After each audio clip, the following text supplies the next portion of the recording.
Objection 6. The principle of causality is unprovable. It's unprovable. We can't put it in a test tube. We can't experiment with it. We can't recreate the origins of the universe.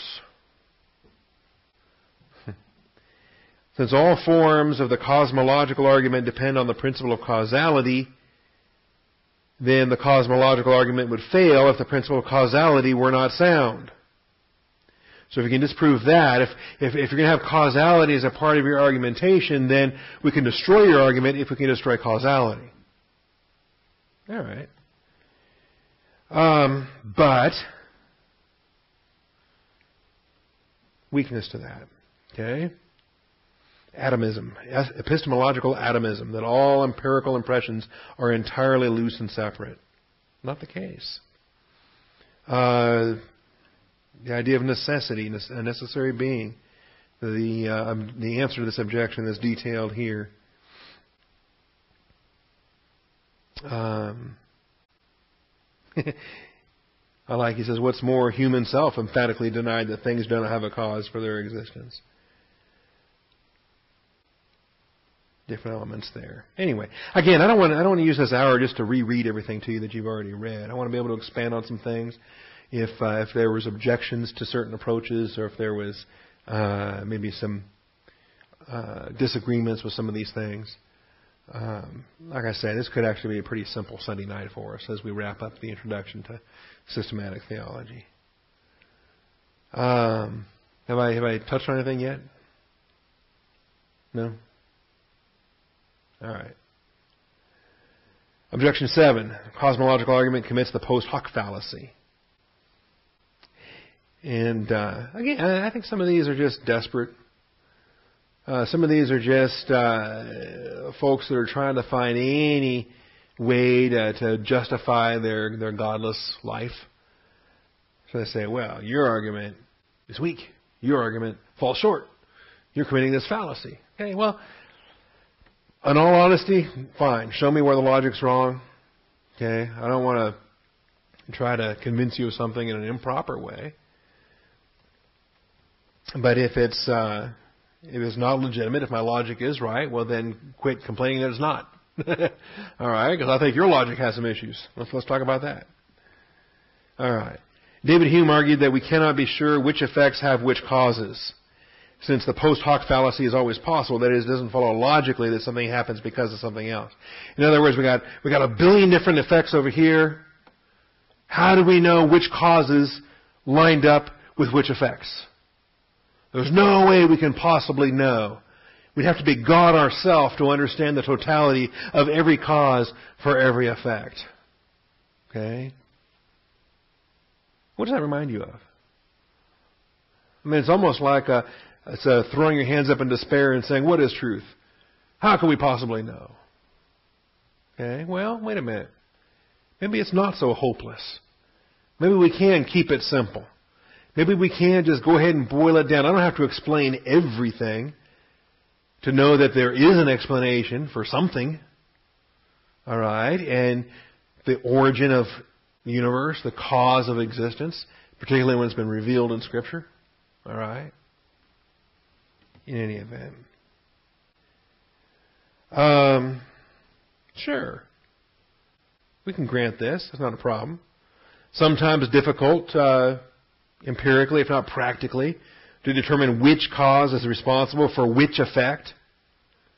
Which cause is responsible for which effect. Nonetheless, this atheistic conclusion does not follow for many reasons, and he goes to outline them. Again, it's a straw man to begin with. We're not trying to posit specific causes for specific effects. The cosmological argument simply infers an infinite cause for all finite effects. We just say, whatever caused this to happen, are we going to grasp the physics of how God created the universe? Not in this existence. I don't think we'll have and not until we're eternal ourselves, not until our thinking is expanded into the multidimensional realities I think the resurrection will be. You know, I mean, even the physics of the universe are included in the universe. Because God not only made the universe, He made the physics for the universe, right? And the idea that He used the processes that exist now to bring about the universe that we have now, well, wait a minute. Why does that follow? Okay. Particularly since the cause preceded the universe anyway. Second, even on Hume's empirical grounds, he was willing to admit that some things occur so regularly in connection with others that we have practical proof. Practical proof. Okay? You know, it's like the distinction between a perfect induction and an effective induction. I said last week, I don't have to see every cockroach on the planet to come to a legitimate inductive conclusion that cockroaches are disgusting. I've seen enough of them that I feel them to be, the ones I have seen, to be a representative sample of every cockroach on earth. And I'm content with that. I don't have to see every cockroach on earth to convince my mind anyway that cockroaches are disgusting. That's my illustration, okay? And, if we do observe some things so regularly, so often, we can say this is normal. It becomes a practical proof.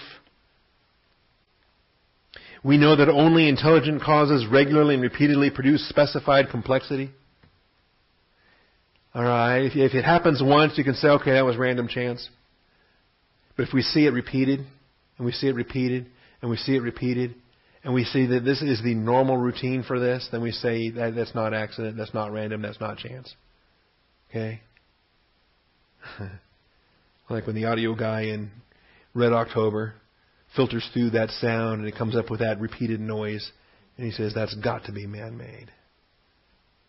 He was right. He was right.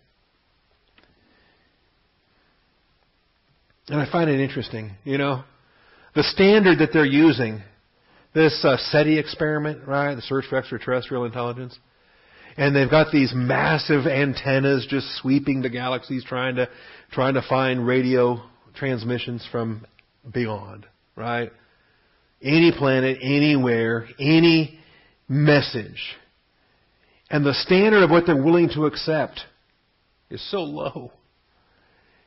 Any repeated pattern, any mathematical formula, anything that has to be the product of an intelligent mind is the standard that they're using, that if they were to detect that coming from beyond the earth, they would accept that as evidence of intelligence beyond the earth. That's the standard. And it's a legitimate standard.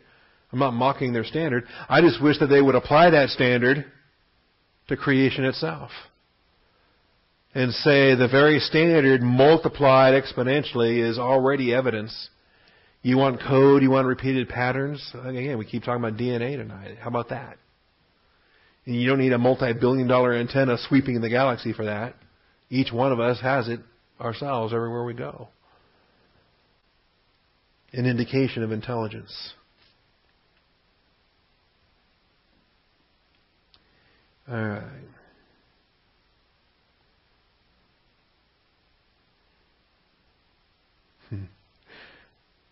Even the atheist assumes there is a real mind behind the writings. When a theist writes his writings, when an atheist writes his writings, and they compete against each other in the marketplace of ideas. Their very existence is testimony to what they deny. That their writings are testimony to an intelligent mind producing effects. A cause behind the writings, a cause behind the effects. All right. Objection 8. An infinite series of causes is possible. Again, this goes back to a similar one. That maybe it was a finite creature that created the finite universe. Again, okay. We could have a cause, but it wasn't God, and it wasn't an infinite cause. It was a finite cause. And then before that was a finite cause, and before that was a finite cause. And we say, well, go back to the first one. And they'll say, well, there wasn't a first one. It's just an infinite series of events. So we're trying to argue first causes, and they say there is no first cause. The universe is eternal. There's always a cause before this one. Always a cause before this one. And this whole thing got Big Bang, and it expands, and then it contracts, and then it expands, and it contracts. That's the way it's always been, the way it always is. And they've substituted in an infinite universe of matter, energy and matter exploding, contracting. All right, random chances. All right. Oh, goodness. You know, I shouldn't laugh because it's a godless life. It's a sad life. It's a life without purpose. And I think we're seeing it in our culture in so many different ways. Well, we know that in theory, infinity is a concept, but in reality, you cannot count backwards in eternal, not on a concrete basis. Mathematic infinites are abstract, not concrete. An infinite number of moments is not possible before today. Otherwise, today would never have come. We wouldn't be here yet. Okay? And again, with energy decreasing, then we would have run out of energy by now. Okay? If in fact, these moments of time are extended infinitely to the past. So an infinite number of moments are not possible before today. Otherwise, today would never have come. So a temporal series of infinite causes going backwards is not possible either. And really, I think the mathematicians know this. I think the theoretical physicists know this. I don't suspect any longer that they argue for an infinite universe because it's pretty easy to shoot down. We talked about Thomas Aquinas when we were in this chapter. An infinite series of simultaneous and existentially dependent causes is not possible. There must be a here and now ground for the simultaneous series of causes. Anyway, if one cause in the series grounds the existence of the others, then it must be a first cause, in which case the series is not infinite. A lot of times they end up just arguing in circles, going back on themselves.